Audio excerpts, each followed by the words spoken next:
Investigaciones experimentales y cuasi experimentales. Planificación. 1. Tener una pregunta claramente planteada sobre la relación entre al menos dos variables, una independiente y una dependiente, haciendo una revisión inicial de la literatura existente en el tema para confirmar que sea original y guiar el planteamiento del estudio o proyecto. Por ejemplo, preguntarnos si la aplicación de la savia de una planta en particular espanta a los mosquitos.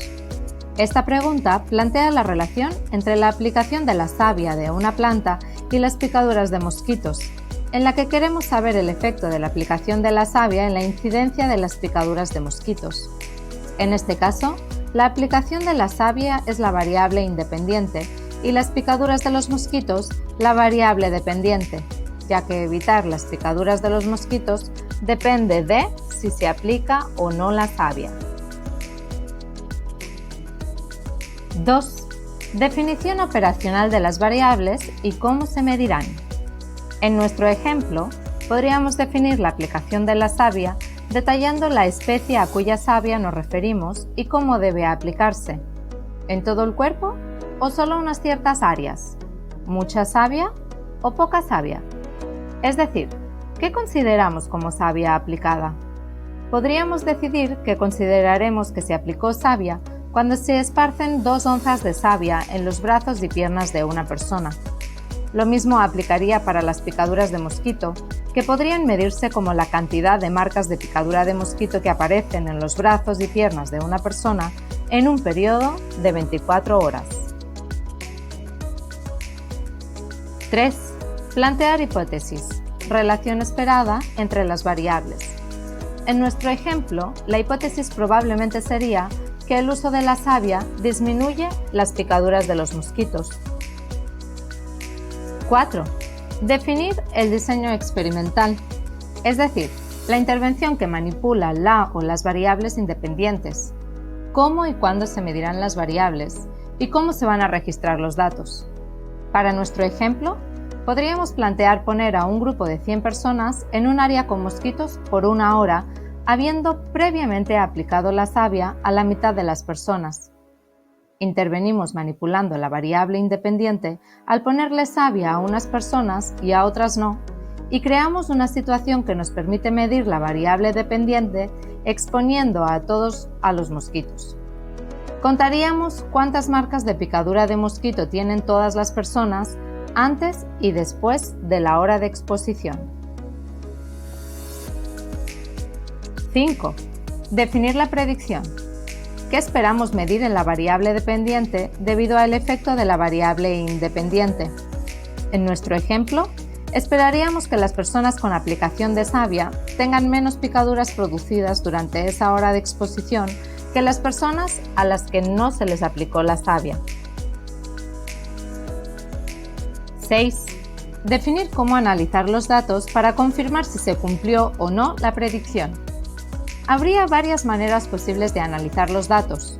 Por ejemplo, podríamos sumar el total de picaduras de cada persona antes y después y calcular para cada persona un total de picaduras recibidas durante la hora de exposición. Luego, sacar un promedio de picaduras recibidas durante esa hora en el grupo con savia y un promedio de picaduras recibidas en el grupo sin savia.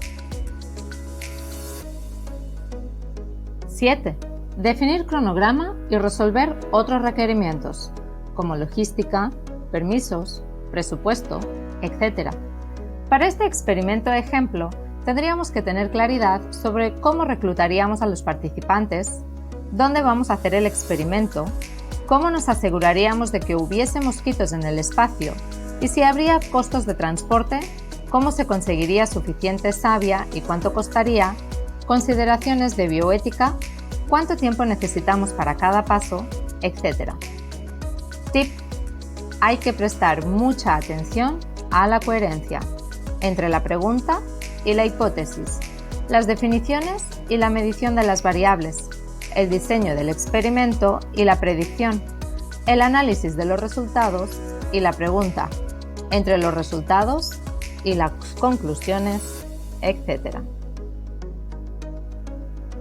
Por ejemplo, Si la aplicación de la savia de una planta en particular espanta a los mosquitos en general, pero nuestra hipótesis es que los mosquitos pican más a horas de la tarde que de la mañana, no tenemos coherencia entre pregunta e hipótesis. Si definimos la variable dependiente como la cantidad de picaduras, pero luego medimos durante el experimento la cantidad de veces que los mosquitos se posan sobre las personas, no tendríamos coherencia.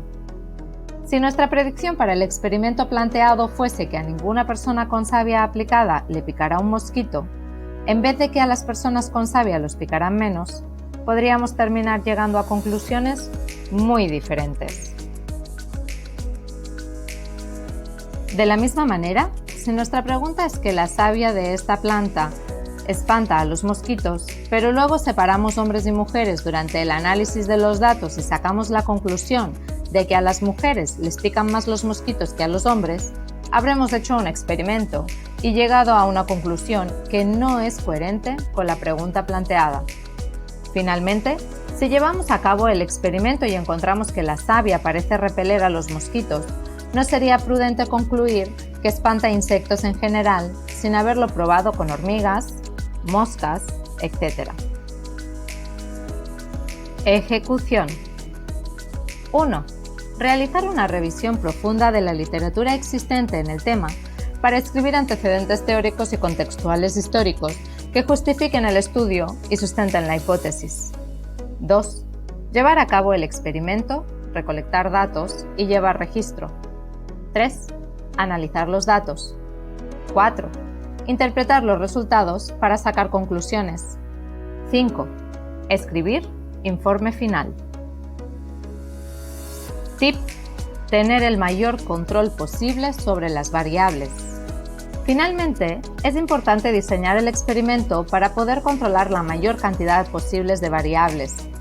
Cuando pensamos, ¿qué más podría explicar los resultados del estudio diferente a la hipótesis? Se nos puede ocurrir, por ejemplo, que ciertas personas sean más propensas que otras a las picaduras de los mosquitos, que unas hayan permanecido más tiempo en el espacio que otras, o que dependiendo de en qué área estuvieran parados hubiese habido allí mayor concentración de mosquitos. Por eso, deberíamos tratar de asegurarnos que en ambos grupos, a los que se le aplica la savia y a los que no, tengamos la misma cantidad de hombres y mujeres, edades, etc., y que todos estén exactamente el mismo tiempo en el mismo espacio, que se distribuyan en el espacio mezclando a ambos grupos y no la mitad de un lado y la otra mitad del otro. Tip: ¿qué hace que un estudio sea experimental? En los estudios experimentales se manipula la variable independiente. En este caso, los investigadores controlan la situación y aplican la savia a algunas personas y a otras no. Una versión no experimental de un estudio parecido sería, por ejemplo, sentarse a la salida de un parque a la tarde y pedirle a las personas que quieran participar que cuenten cuántas picadas tienen y nos digan si utilizaron repelente o no. Luego procesaríamos los datos y veríamos si, de hecho, aquellos que no usaron repelente tenían más picadas. Ese es un estudio que utiliza una situación existente para investigar sobre un fenómeno, sin manipular la situación. Por ende, no es un experimento. Asegúrate que tu diseño es experimental y que tú tienes el control sobre la variable independiente.